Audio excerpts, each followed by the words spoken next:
ॐ वक्रतुण्ड महाकाय सूर्यकोटिसमप्रभ निर्विघ्नं कुरु मे देव सर्वकार्येषु सर्वदा।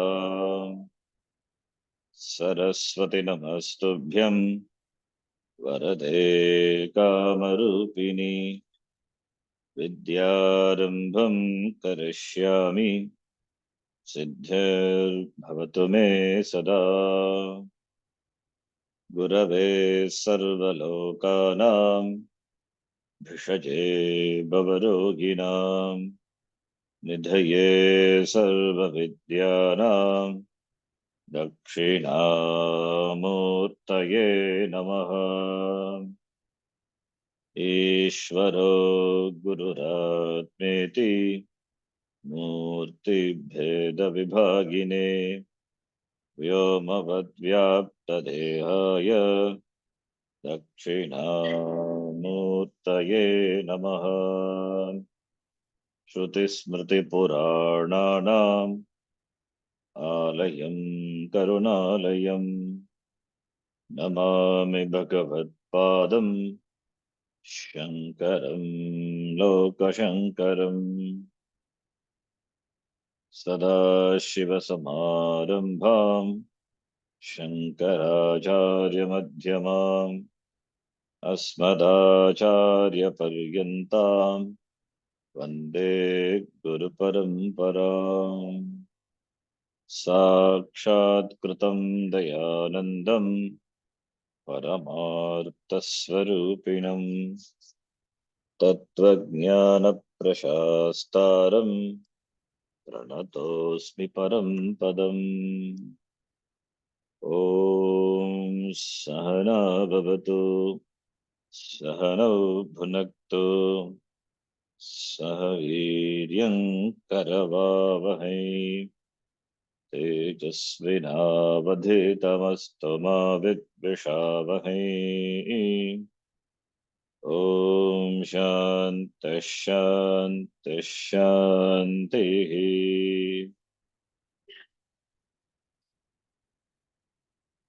ॐ पार्थाय प्रतिबोधितां भगवता नारायणेन स्वयं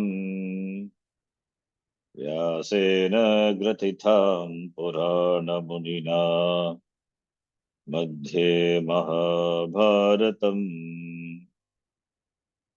अद्वैतामृतवर्षिणीं भगवतीम् अष्टादशाध्यायिनीम् अम्ब त्वामनुसन्दधामि भगवद्गीते भवद्वेषिणीम्। मूकं करोति वाचालं पङ्गुं लङ्घयते गिरिम् यत्कृपात्तमहं वन्दे परमानन्दमाधवम्। नारायणं नमस्कृत्य नरं चैव नरोत्तमं देवीं सरस्वतीं व्यासं ततो जयमुदीरयेत्।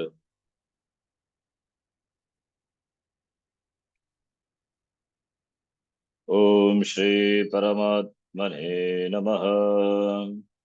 ॐ श्री परमात्मने नमः। अथ षष्ठोऽध्यायः। अथ षष्ठोऽध्यायः। अर्जुन उवाच अर्जुन अर्जुन उवाच योऽयं योगस्त्वया प्रोक्तः योऽयं योगस्त्वया प्रोक्तः साम्येन मधुसूदन साम्येन मधुसूदन एतस्याहं न पश्यामि एतस्याहं न पश्यामि चञ्चलत्वात् स्थितिं स्थिराम् चञ्चलत्वात् स्थितिं स्थिराम् चञ्चलं हि मनः कृष्ण चञ्चलं हि मनः कृष्ण प्रमाथि बलवदृढम् प्रमाथि बलवदृढम् तस्याहं निग्रहं मन्ये तस्याहं निग्रहं मन्ये वायोरिव सुदुष्करम् वायोरिव सुदुष्करम् up to the 32nd shloka.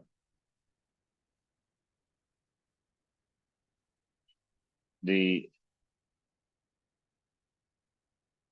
instructions on dhyanam, this instructions on nididhyasanam was given by Bhagavan. How dhyanam, nididhyasanam should be performed. By preparing starting from preparing the asana. Starting from preparing the asana and keeping the mind on the dhyaya vishaya and the state, it's called samadhi avastha, absorption of the mind in the dhyaya vastu. If it is sagunam brahma, it is dhyanam. If it is nirgunam brahma, it is nididhyasanam. So therefore the methods, the techniques, the know-how of how to perform that was discussed elaborately. Now, that nididhyasanam, dhyanam involves application of the mind. Dhyanam is for what? Is it for Atma? Atma need not do meditation. In fact, meditation is not doing. It is being in the state of meditation. So it involves the mind. Mind as a karanam, it is made use of the application of the mind in the Devastu. So the mind as a karanam should be available for your usage, for your application, for your usage. You should have the karanam, the instrument with you to use it, to apply it. Being a karanam, an instrument, karanam doesn't obey me. In fact, I follow the karanam. So that is a problem. That is why here Arjuna intervenes and now finding a suitable occasion to ask question, he asks now. Bhagavan was been talking about the dhyanam, applying the mind on the Devastu, etc. But the mind is a problem. Not able to apply the mind on the object of meditation. Mind doesn't obey me. It takes me all around for a big ride. So therefore he intervenes and says, Yaha ayam yogaha tvaya proktaha samyena. The samya yoga, the samatva yoga. Samatvam is the end. By karma yoga samatvam, that is a means for gaining the ultimate samatvam, the samadarshanam, sarvatra samadarshanam. That is samyena. Samyena yogena, that yoga whose lakshya, the end is samatvam. The samatvam is lakshitam by that yoga. Therefore, samyena yogaha, ayam yogaha tvaya proktaha, taught by you. Etasyaham na pashyami. Etasyaham na pashyami. Chanchalatva sitim stiram. The yoga which is taught by you, which is in the form of the vision of the sameness, the oneness, that is the end of yoga. That is jnanam, that is the end. That is moksha, the sameness. That is the end. For that, the dhyanam, the mind, the dhyanam, nididhyasanam had to be done. For that, mind is required. But the mind, it is etasya stiram sthitihi na pashyati. I'm not able to stiram sthitihi of the mind. Mind is very fickle, chanchalatvat, and is restless. So therefore, that stiram sthitihi, that achalam sthitihi, that steadiness of the mind. Agam na pashya means na janami ityartha. I don't know. Since meditation involves the application of the mind, I don't find the means to make the mind steady. That is the meaning. Because chanchalatvat, because the mind is chanchalatmakam manaha. The mind always, it is fickling, it is not steady, it is the nature. It is, mind is fickle, it is restless, chanchala, chanchalatvat, chanchalatvam, chanchalam manaha, chanchala manaha, chanchalasya bhavaha, chanchalatvam, chanchalatvat, being endowed with the status of restlessness. Therefore, I am not able to, therefore I don't know, or I am not able to make the mind steady. That is the question, valid question. And chanchalam hi mana Krishna. This also we saw. Chanchalam hi mana Krishna. Paramathi bhalavadridam. Tasyaham nigraham manye. Vayoriva sudushkaram. Aham tasya nigraham manye. Chanchalam manaha. Manaha, the mind is chanchalam. Chanchalam manaha. Mind is restless. And it is pramati, turbulent. It churns my body, churns my senses, churning my body and senses. That's why it's called pramati, matadatu, matanati, matha. Matanati is churning. When you churn when the ocean is churned, in fact, that is symbolic representation of the churning of the mind. When the ocean was churned, and when the devas and the asuras, when the devas on the one hand, on the other side, and the asuras on the other side, when they were doing the samudra matanam, that time all the things came out from the mind. Good things also, ala kalabisha also, poison also came. So what is there in the deep mind? All comes to manifestation, all comes to the surface. And that is more threatening. When it comes to the surface, then you have to face it. It all comes from your mind only. So the discovery of that is all these things are in the mind, that is really threatening. So that swallows the person. So it is pramati. It is turbulent. It churns my body and senses. Balavat, very powerful, forceful. Balaha asya asti. Balavat, balavan. Balavat, your mind is napumsaka. Therefore, balavat. And it is very strong, very firm is not in a positive way. It is very stubborn. Doesn't obey my order. What I want, it doesn't do. What it thinks, it does. It thinks. What it thinks, it thinks. Thinking is not as I wish. Thinking is not as I wish. Thinking is its wish. What it wants to think, it thinks. That is how the mind is. It thinks what it wants to think. But putting the thinking into action, that depends on one's free will. That depends on one's will. One can exercise one's will and filter and put into action only the appropriate thing. That Father Bhagavan has endowed us with the buddhi, the same mind, when it performs the action of just filtering and taking action, appropriate action, then it becomes buddhi. So therefore, that is next. But that also, if the buddhi faculty is not intact, and buddhi doesn't function, then mind overpowers a person. Therefore, in that way, it is dridam, very stubborn. Therefore, tasya nigraham, tasya manaha nigraham. Yogaha chittavritti nirodha, nigraha, nirodha. The regulation of the thinking of the mind. That is what is called yoga. In fact, yogaha chittavritti nirodha, not stopping the mind, not completing the stop. It is not possible. Stopping the mind from thinking it is like making the river free of water. The river is nothing but water. How can there be a river without water? Similarly, stopping the mind is making the mind free of thoughts. Thoughts are mind. Mind is nothing but the flow of thoughts. So thoughts will be there. So, but We can regulate it, the regulation. That's why chitta vritti nirodha. It is not suppression, it is not a cessation, it is regulation. It is regulation.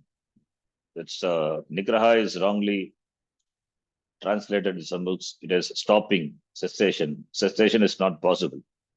Mind is not meant for stopping. If mind stops, then it's a problem.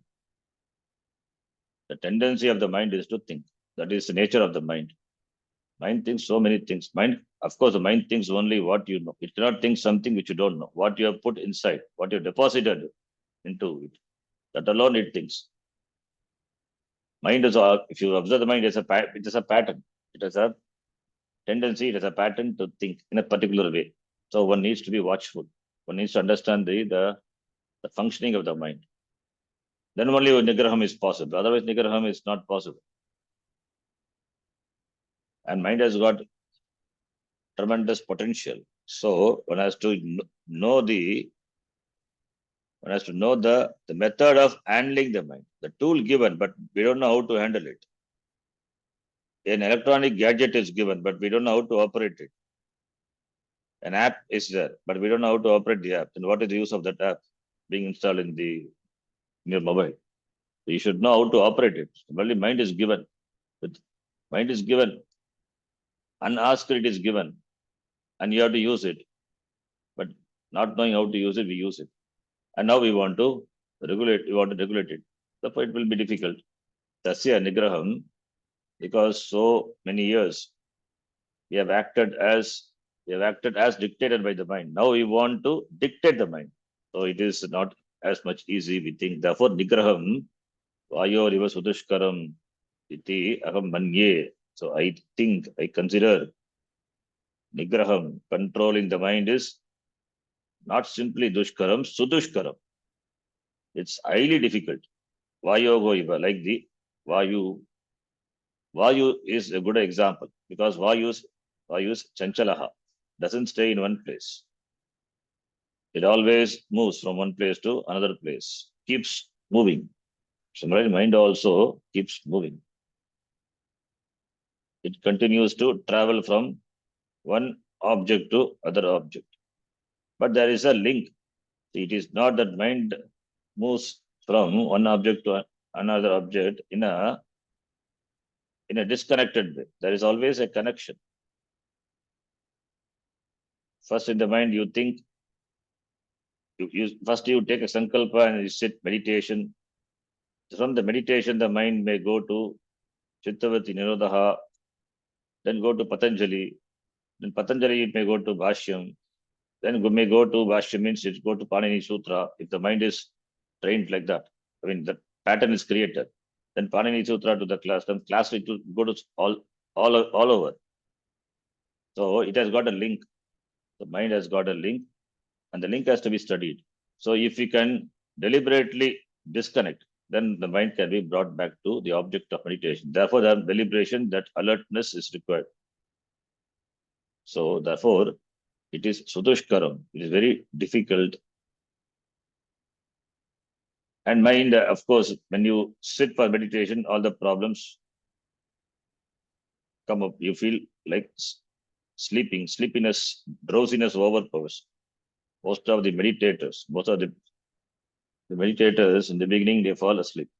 That happens in the Gurukulam, morning meditation. And that too, it is 6 o'clock. Then the meditation hall, you can hear nice snoring. So that very conducive. So when you try to focus the mind, drowsiness overpowers. That is one of the biggest obstacle. That is the first obstacle, biggest obstacle. That has to be overcome. How? That has to be overcome by proper sleep and diet, proper lifestyle, drowsiness. If sleepiness is not there, then the next problem comes, vikshepa, restless, mind wanders all over. Vikshepa. Vikshepa is natural. Wherever the mind goes, then you have to bring back the mind to the Jaya Vastu. That requires a lot of effort. mental effort, that is more daring than any physical effort, but it has to be done.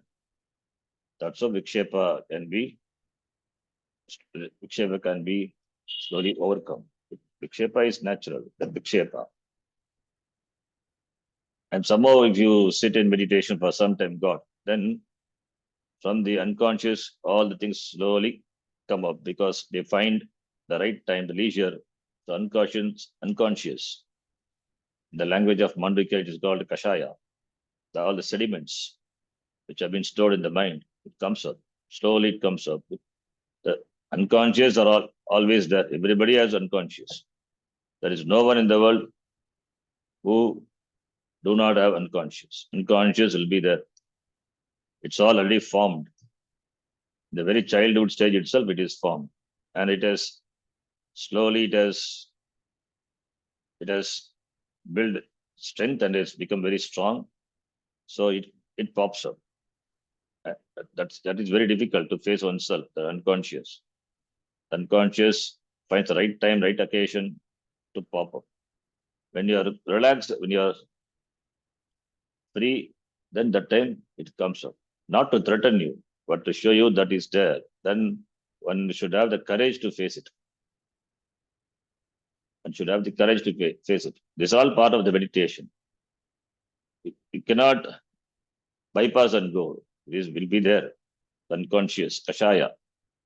That's what is in the symbolic matana, samudra matanam. It is given presented as alagala visha. The visha, that poison comes. It is so poisonous. That's very difficult to handle. Only Shiva can handle. He just swallowed it. You see, that is swallowed, but it doesn't go below the throat. It just stopped there. It doesn't kill the person. But it has to be swallowed. It has to be accepted. One has to accept the kashaya, this unconscious, process it and dismiss it. Once it is done, it goes away. What is stored inside, that alone comes. So all the sediments have to come. Then only like the tank become clean. The mind tank becomes clean. So they're all natural process.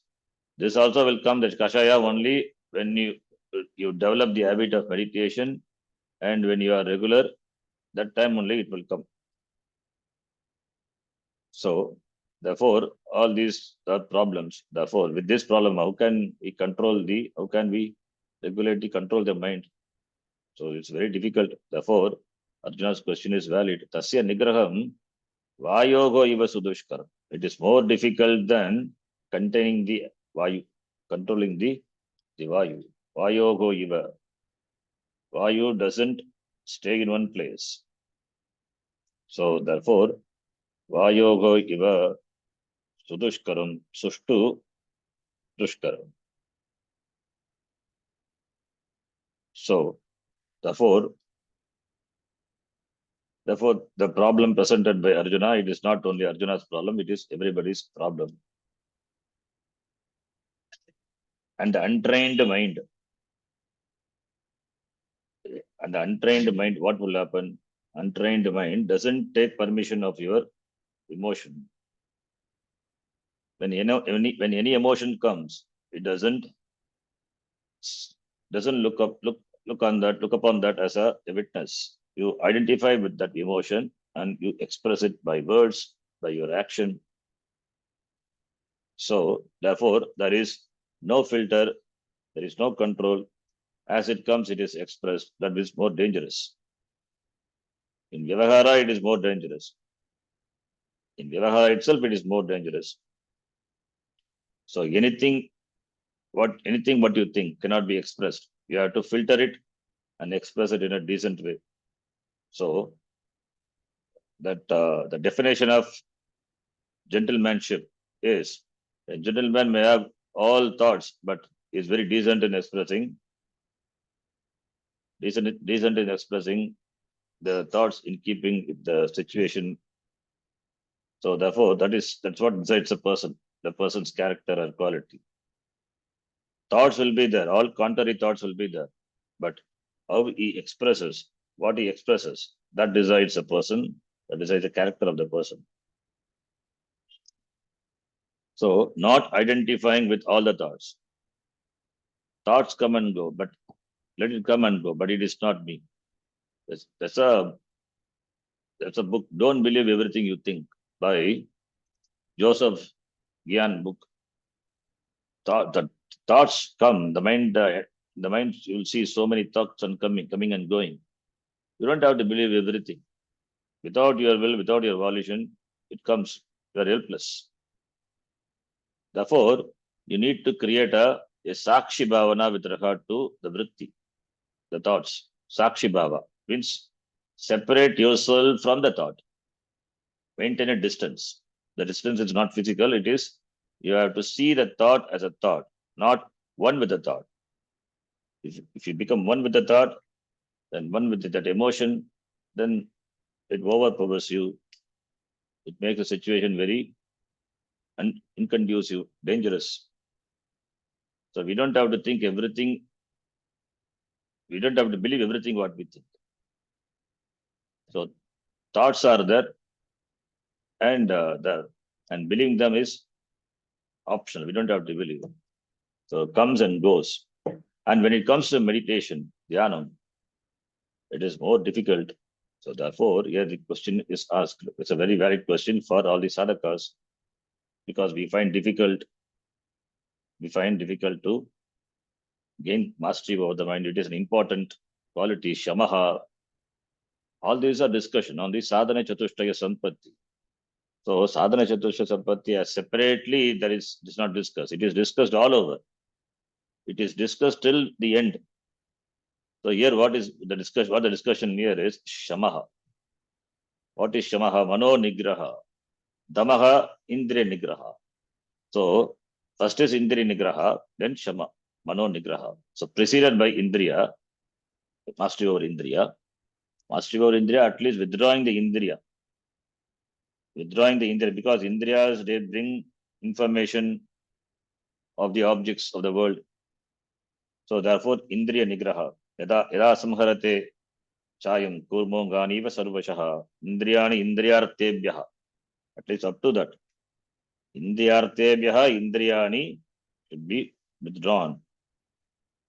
So that the sense organs, at least sense organs, paranchigani vitanat swayambhagu, the sense organs are, at least they are withdrawn, so that they don't bring the sense objects to your mind.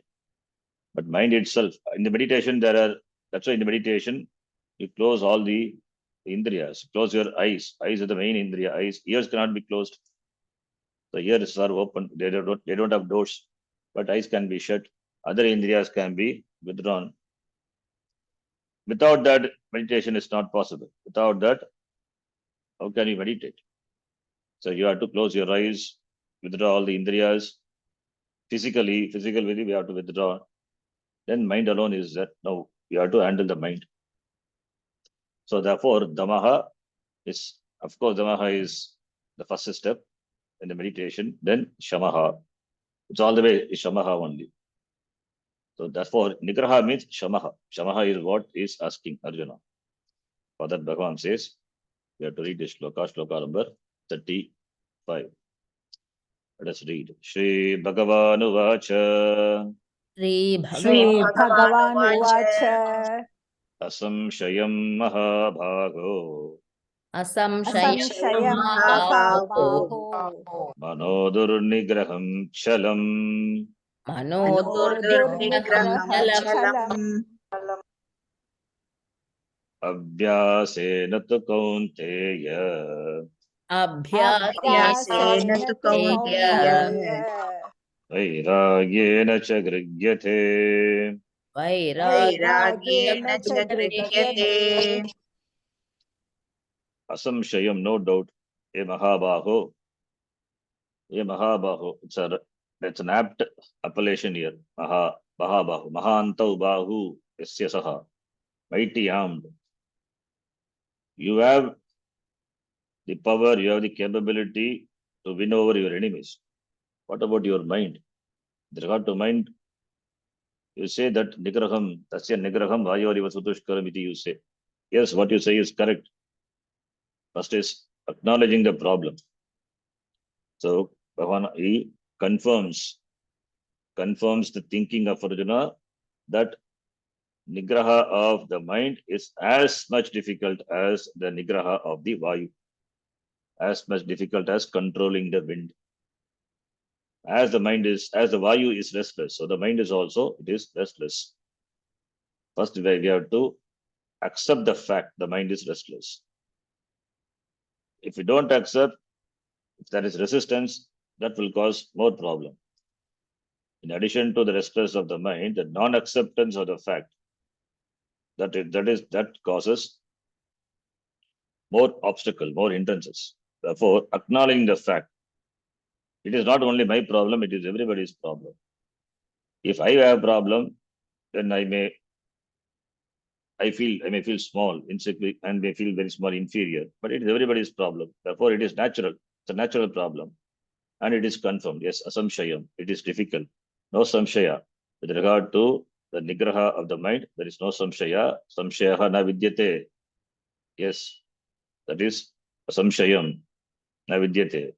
Asamshaya mahabaho. It's true. The mind is fickle. It is restless.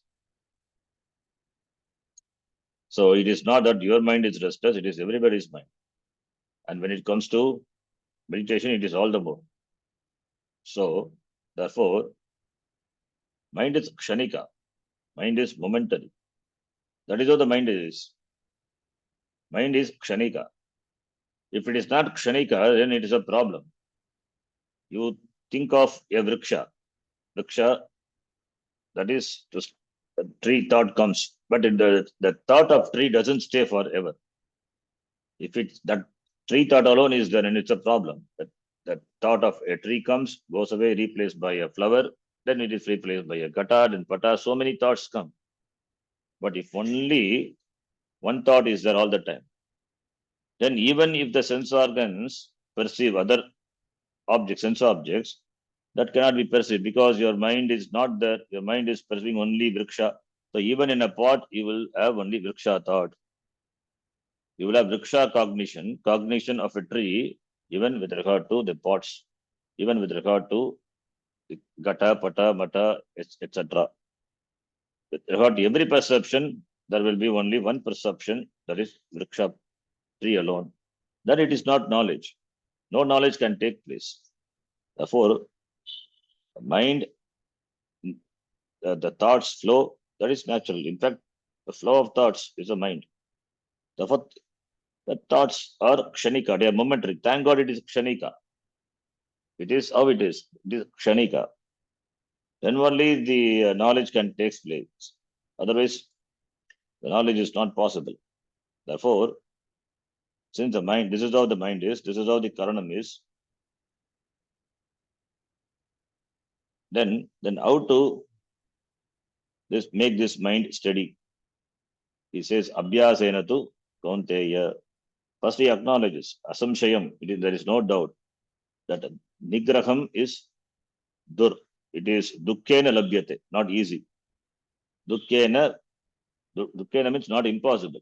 It is difficult. Durlabha, dukkena. It is difficult. Dukkena.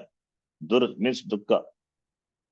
Difficult, with great difficulty. Dur nigraham chalam. Manaha chalam dur nigraham.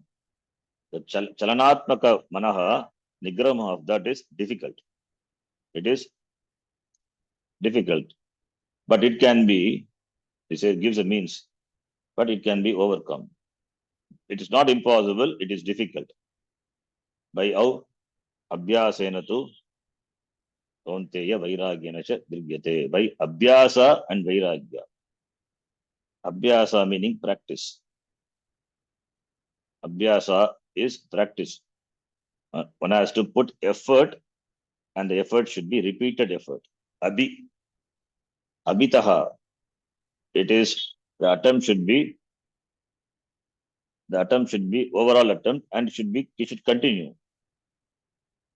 It is not one day meditation. It has to be continued for so many years. So many years the mind has to be trained. So abhyasa is important. There are many abhyasa techniques are given. Japa is one. See, with regard to the flow of the thoughts, we don't have say. Thoughts come based on what we have gathered, based on our samskaras, based on what we have put inside the mind. That alone comes. Nothing comes what we have not deposited. What thoughts come is purely depends on what thoughts, what action, and what thoughts we have entertained before. So nothing comes out of nothing. So we are the cause for everything. Even the object of distraction, or the objects of thoughts which we entertained before, that alone comes when we focus on the object of meditation in meditation. So therefore, whenever the mind goes away from the object of meditation, you have to deliberately bring it back. You have to deliberately bring it back to the object of meditation. Or wherever the mind goes, whichever the object of distraction, there you see the object of meditation, Atma. And here object of meditation is Atma. So yatra yatra mano yati, tatra tatra samadhayaha. Let the mind be fixed there. There you see Atma. Because Atma is everywhere. From the object of meditation, Atma, suddenly if the mind goes to the monkey, monkey is Atma. From monkey to it goes to chimpanzee, then chimpanzee is Atma. Wherever it goes, then chimpanzee it goes, then you think of the forest, Atma. Everywhere it is Atma alone. So there is nothing without Atma. So therefore, that really speaking, there is no distraction. Then bring back the mind again back to the Atma. Then you think of the words of the Shastram. That is what we do in Nididhyasana. Seeing through the meaning of the words, Avyayam, Aham. Shastram says, Aham Avyayam, Avyaya Atma. What is that Avyayam? Aham Asangaha. What is that Asangaha? So when you think of Asanga, mind goes somewhere. Then there also you see Asangatvam of Atma. There also you see Avyayatvam of Atma. There also you see that Avinashitvam of Atma. There also you see Purnatvam of Atma. That Atma is all the way. So therefore, that is by Abhyasa. Either by bringing it back to the object of meditation, or not letting the mind think that there is the distraction. The distraction itself, there is really no distraction. Distraction itself becomes yatra yatra manoyati. Wherever the mind goes, where it will go, there Atma is there. So that becomes, there you bring the thought of the Atma. So when you bring, then the mind automatically comes back again to the object of meditation. Therefore, there is a continuous thread. There is no distraction. Another technique, famous technique, what is suggested is Japa. Japa is the best method. In Japa, what we do, we take up a particular mantra, a syllable or a mantra, and it is repeated. The repetition, either by repeating it by three types of repeating the mantra loudly, that is not conducive, that is not proper, that is not conducive for meditation, or just by the lip movement, that is also not conducive. Repeating the mantra mentally, that as a spiritual practice, as an upasana, you can repeat the mantra loudly or verbally. That also, but in the beginning only. Slowly, it has to be mental. So the mental chanting, the chanting has to be mental. So when you chant the mantra mentally, when you chant the mantra mentally with alertness, then one time the mantra is done. The next time you are going to repeat the mantra. So the next thought is repeated by the next round, second time repetition of the mantra. So you deliberately, you decide what thought comes, what thoughts should come by second repetition, then by the third repetition, by the fourth repetition. So like that, if you keep repeating, so the next moment, what thought comes is decided by you. You decide the next thought. So in spite of that, mind goes away. That is when your japa becomes mechanical. When you are not alert, the mind goes away. It goes away, and You would have gone long back, then you will decide. After half an hour, you will decide that mind has gone all over. Then you have to bring it. In the beginning, this is how it would be also. But japa is a good technique. There, alertness and deliberation is required. By that, you can bring it to the object of meditation. There, it is mantra. It is an useful method. It is a useful method to make the mind think. To you make the mind entertain that desired thought. So you dictate the mind. What thought should come next? And in the meditation, what we do, we watch the gap between the two thoughts, two mantra. That are mantras. First time it is chanted, then the second time. Before that, before the second mantra arrives, then there is a gap. In the gap, what is there? First time the mantra is Om Ishwaraya Namaha. The next round, the next time the mantra comes.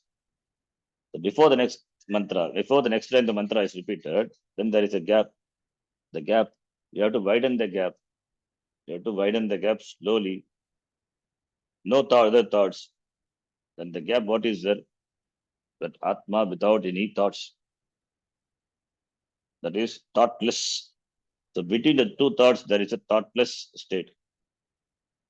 When that is intensified, then it becomes a samadhi, nirvikalpa samadhi. There is no kalpa. That becomes samadhi, absorption of the mind into that. So therefore, thoughtless. That is not easy as said. It is by practice. Therefore, japa is an useful means for bringing the mind under one's control. So, abhyasa. Second technique is vairagya. Vairagya is important. What is the cause or what makes the mind wander? It is our own raga and dvesha. Love for the things, hatred for the undesirable things. Love for what you want and hatred for what you don't want. Objects of pain, objects of pleasure. Raga for the objects of love. Dvesha for objects of pain. So naturally the mind runs after the objects of love. So that objects of love and objects of pain, they demand more attention.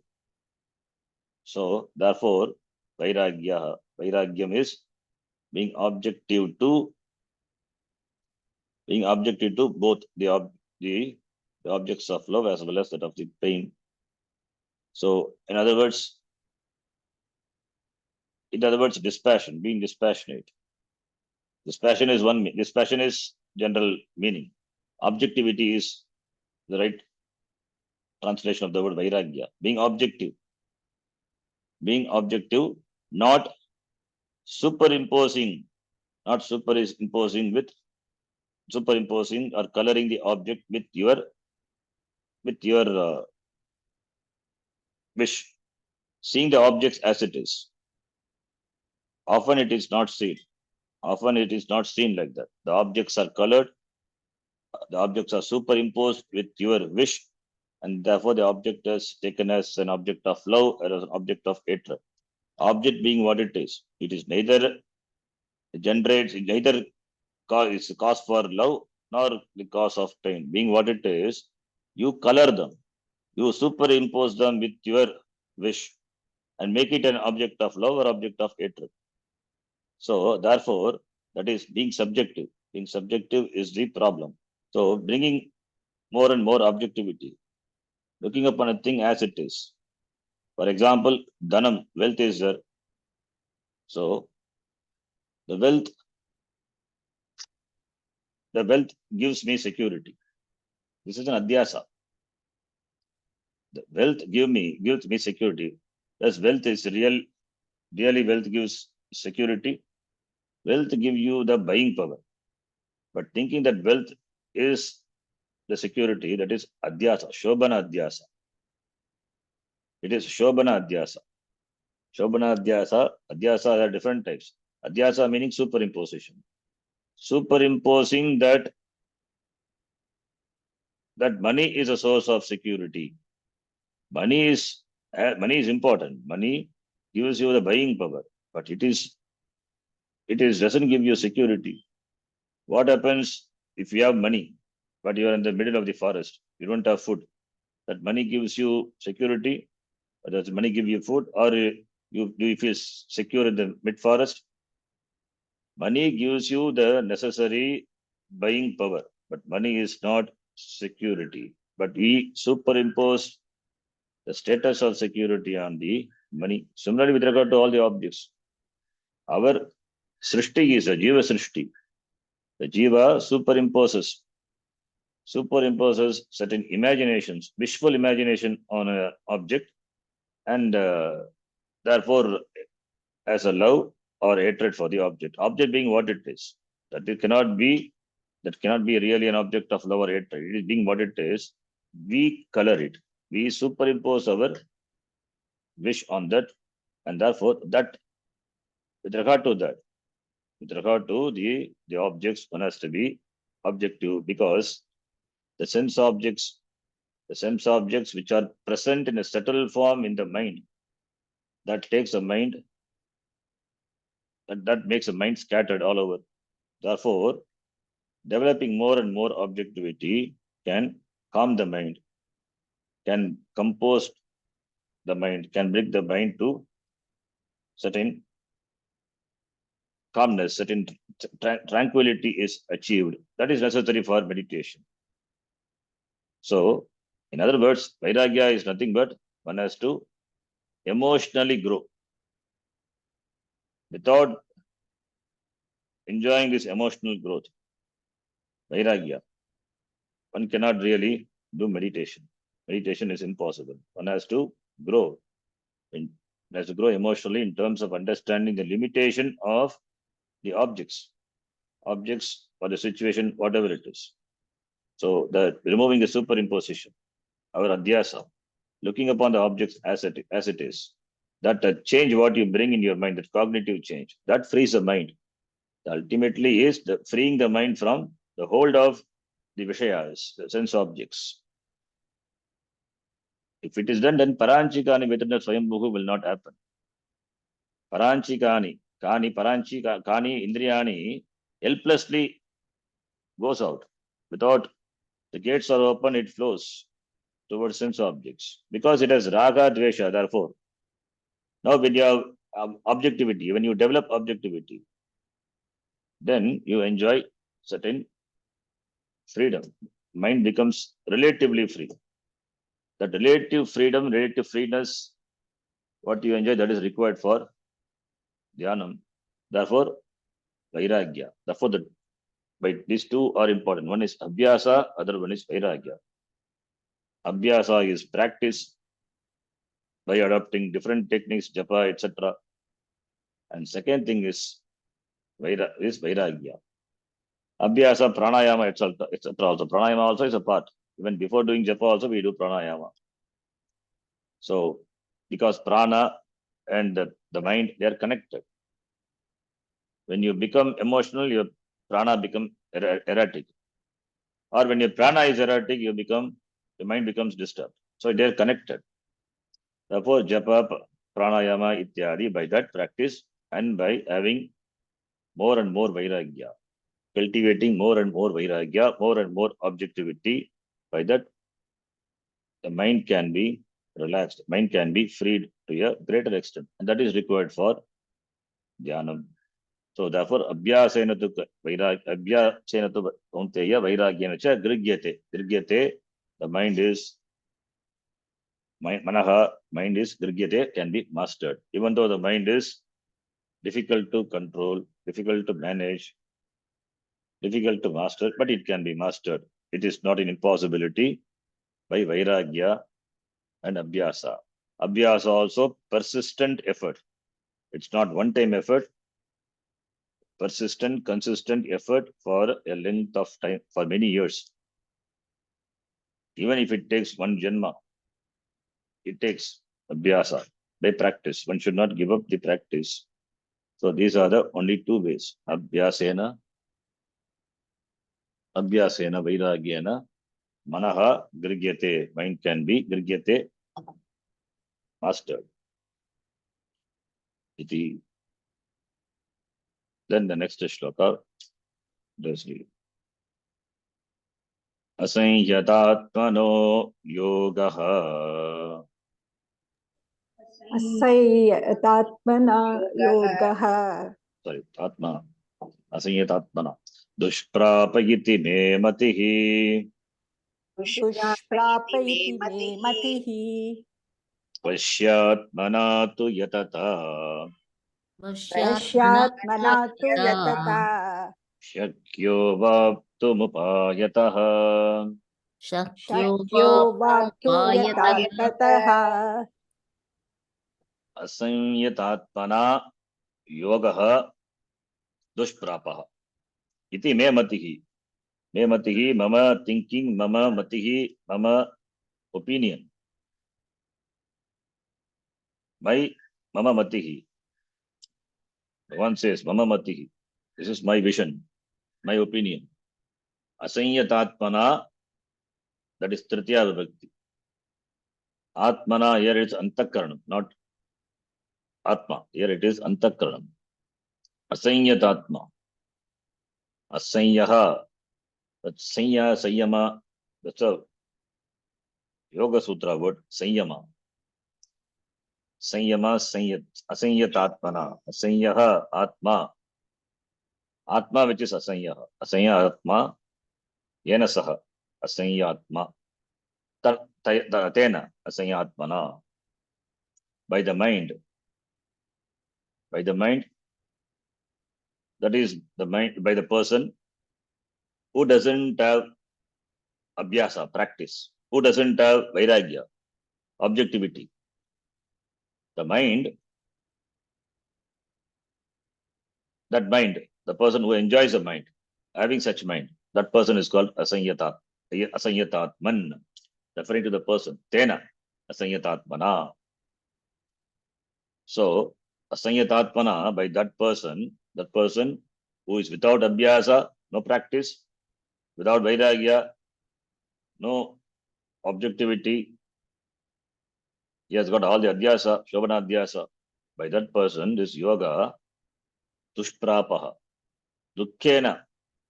Dushprapaha is dukkena prapyate, dukkena labhyate, dushprapaha. His mind cannot be brought under control. Dushprapaha, yogaha dushprapaha. Mind is durnigraham manaha. His mind cannot be brought into control, and therefore yoga, this samadarshanam. The samadarshanam is not possible. That sameness, that yoga, samatvam, samyena iti, what Arjuna said, yoyam yoga toya prokta samyena, that samyatvam is dushprapaha, it is not possible for him. Iti mama matihi, my vision, my matihi, mama vision. So this is Ishvara matihi means you cannot dismiss it. It is ultimate. It is what it is. It is the truth. You cannot contend. You cannot dismiss it. Therefore, the mind without practice, the mind without vairagya cannot achieve this samadarshan. Therefore, by abhyasa and vairagya only, the mind can be mastered. And the one who has done that by abhyasa and vairagya, that person is called Vashyatma, Vashyatmana, Vashyaha, Atma Antakaranam Yena Saha, by whom the mind is brought under one's management, one's control. That person is called Vashyatma. That person is it's an alert person. And he is Yatanashilaha, Yatata, by practice. The person is alert. And this is alertness is not something which is gained in a day. It is practice for a length of time. It is practice for length of time. That alertness also to be practiced. One has to be continuously alert. So by the one who has certain mastery over the mind, the Vashyatmana, by him it is prapaha. By him it is prapaha, this yogaha prapaha. This yoga is possible. This vision of sameness, yatata, by effort. By yatata, shakyaha avaptum upayataha. Avaptum Shakyaha. Avaptum Shakyaha, it is possible. It is possible to gain, it is possible to attain by this person. So, asanyatatmana yoga dushprapaha. For a person whose mind is not disciplined by abhyasa and vairagya, by that person, this yoga is dushprapaha, this meditation, this jnanam is difficult to accomplish. Pashyatmana, on the other hand, but the person who is disciplined, who has got the mind under his vasha by abhyasa and vairagya, by effort, yatata, by effort, it is possible to accomplish the yoga by this person because he has got mastery over the mind, pashyatmana, because he has done enough abhyasa and he has got vairagya, therefore vairagya and abhyasa, these are the two ways, two means that will take care of all the problems of the mind. So it is not impossible, it is possible. So iti, the means of controlling the mind is very clearly said, abhyasa and vairagya. Because of the lack of abhyasa only, we complained about the restlessness of the mind. The mind is restless because this is how we have trained the mind, and now wanting the mind to be steady suddenly, it's not possible. And thank God it is not possible. Otherwise, it's a problem. A car, when it is traveling at 200 km per hour, if you want to put a stop, immediate brake, apply the brake, the car will not stop immediately. If it stops, then car will topple. Similarly, the mind which has been uncontrolled for so many years, suddenly you want to put a stop. Thank God doesn't happen. Otherwise, the person will become mad. Something will happen to the person. Will become a deranged person. It doesn't stop like that. Slowly it has to be brought into one's control. Therefore, persistent effort is indicated by vairagya, and the person who puts persistent effort and who enjoys more objectivity is asanyatatma. Tena, this yogaha prapaha. Sorry, by tena this yogaha dushprapaha, not possible. Pashyatmana yatata, it is prapaha. This yogaha prapaha shakya avaptum upayataha. Upayataha is upaya, the means. Upayataha is tasil pratyaya. Upayataha means upayena, tritiyarte, tasil. What is upaya? Upaya is vairagya and abhyasa. Abhyasena vairagyena shakyaha. Pashyatmana yogaha yogam avaptum shakyaha iti. Yatata shakyaha avaptum iti. Then, now Arjuna asks a question. Now here starts another topic. From 36 to 36, up to 35, that dhyanam, preparation for dhyanam, samadhi, meditation, advice on meditation, all these things we are talked about. Now 36 to 33 to 36, the pratibandha with regard to dhyanam. In the pratibandha with regard to dhyanam was discussed. Arjuna asked questions and Bhagavan answered. Now from the next shloka, that is from 37, again Arjuna, he has a question from starting from here up to the shloka number 45. That is going to be the topic. The topic is Yoga Brashta topic. Yoga Brashta. Yoga Brashta means the person has taken up this effort. He has given up karma. He has given up this duty, karma, and the different roles, whatever you are playing, and he has taken to sannyasa to practice this samadarshana yoga. So he deliberately denied all the pleasures.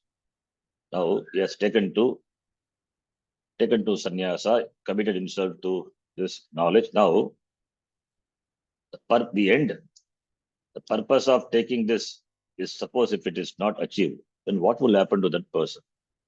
Because he has taken to sannyasa, therefore it is not possible for him to do karma. And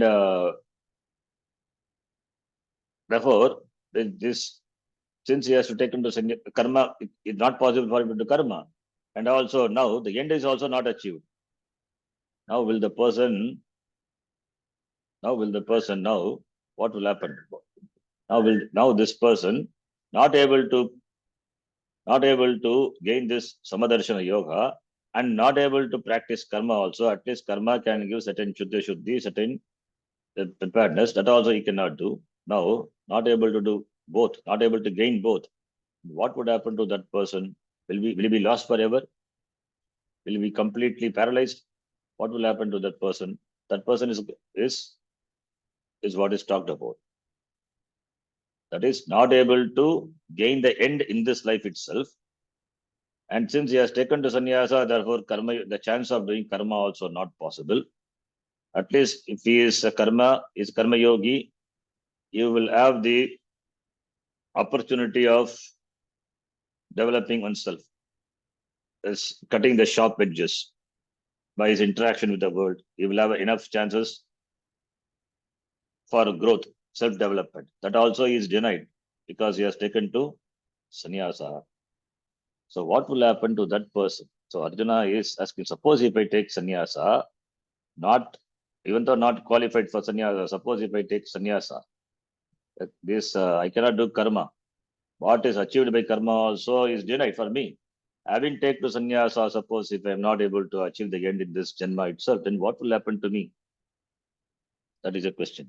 So that is a discussion. Yoga Brashta topic. We'll see that in the next class.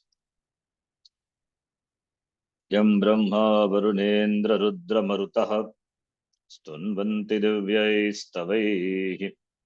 Vedai Sangha Padakramo Panishadai Yayanti Yam Samaga Dhyanavastita Tadgatena Manasa Pashyanti Yam Yoginaha Yasyantam Navidusura Suraganaha Devahya Tasmai Namaha Om Purnamadah Purnamidham Purnat Purnamudachyate Purnasya Purnamadaya Purnameva Vashishyate Om Shanti Shanti Shanti Harihi Om Shri Gurubhyo Namaha Harihi Om Dhanyavadaha. ధన్యవాదాలు. ధన్యవాదాలు. Thank you. ధన్యవాదాలు శరణ్జీ. ధన్యవాదాలు Sharan G.